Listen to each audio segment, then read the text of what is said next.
Jackie, hi. It's great to see you again. Hi, Tony. How are you? I'm good. We get to talk a little bit about one of your new movies, and it's you can never go home again. Let me get the title right. Is You Can Never Go Home Again, and this is a thriller. Mhm. It is like Single White Female in a little bit of a way, and you play. I don't want to give anything away, but you play a school teacher in this. I do. I do. But I have a few tricks up my sleeve in the movie. So she's more than what she appears to be in the beginning. So it gets pretty cool fast. Like it gets, very mysterious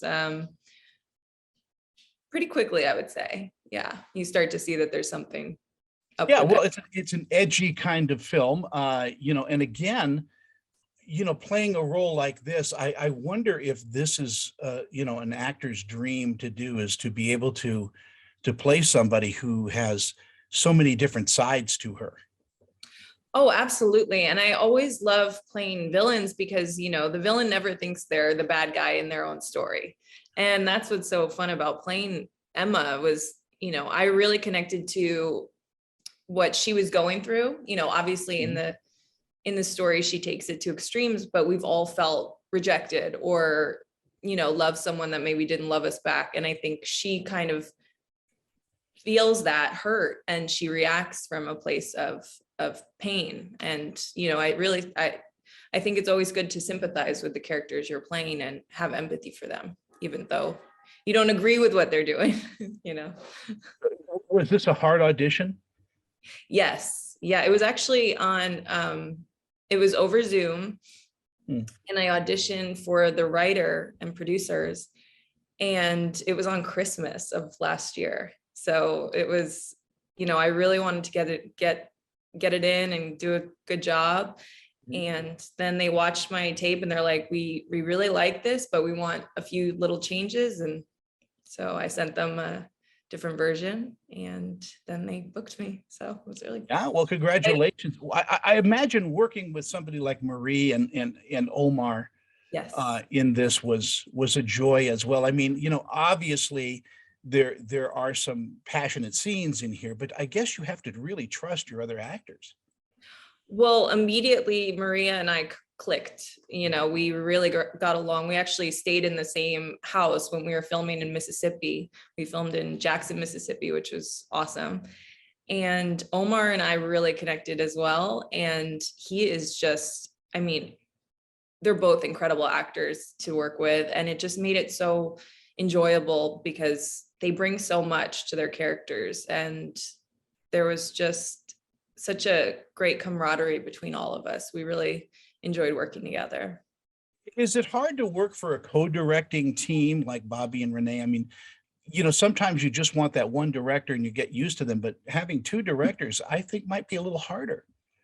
Well, Bobby and Renee are absolutely like meant to be together, soulmates. And from the beginning, even from the table read, their energy together is it's just so beautiful to watch and see how well they work together. And they just kind of, they have their own individual input, but it's complementary to each other. And they're incredible people and just so clear on what they want for the character, and their vision was excellent for this movie. In performing this, I mean, it's got to take everything you've got emotionally too.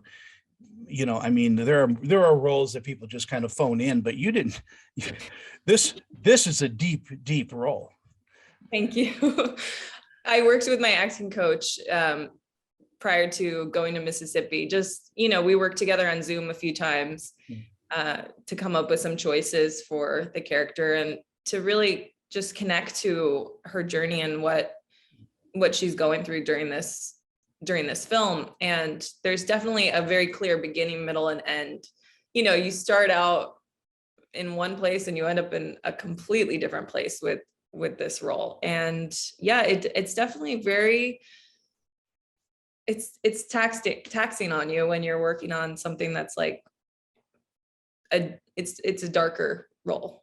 It So is a darker role, you know, but I think people are going back to Hitchcockian type of films where, you know, there's a bit of noir setup, and you're also dealing with there's a tip of the hat here to the 70s movies, you know, that were, you know, femme fatale, you know, thrillers and all of that. You don't know what's going on. And it's a very twisted script, and that's a lovely thing to have, is to have the audience guessing.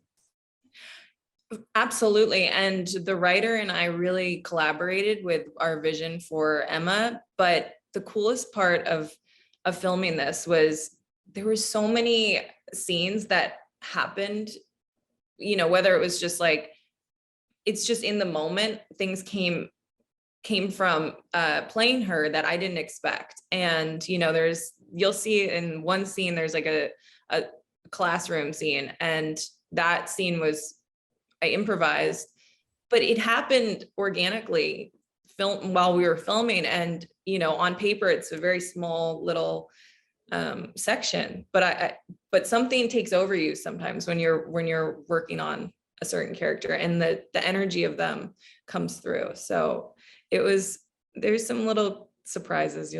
I hope you enjoy the movie. And Isn't that why you are an actress? I mean, is to reach those moments where you're totally into character and swept away by the script? oh, definitely. But it still never stops amazing you when it happens in the moment. And then afterwards you're like, you know, that scene on paper looks so different than what it became. And it just takes on a life of itself. And it is why I think acting is such an important form of art. I just love it. I love In our final moments we have, what do you think audiences are going to take away from the film? Well, hopefully no one's inspired too much by by what Emma does and how she reacts to maybe rejection. But I hope that people see that the deeper meaning of this is it's basically Omar and Maria's characters, their love story. And, you know, we all have times in our lives where we've had relationships that have been challenged by something. And this is a very exaggerated way to show that. But I think people will connect to that. It's You Can Never Go Home Again. It's streaming on Lifetime Yes. TV. It's a nail biter. It's a white knuckle ride. I hope so. I can't wait to see it. I haven't seen it yet. So Thank you so much, Jackie, for your time. thank you so much. I'm so grateful to always speak to you. And I love talking to you, Tony.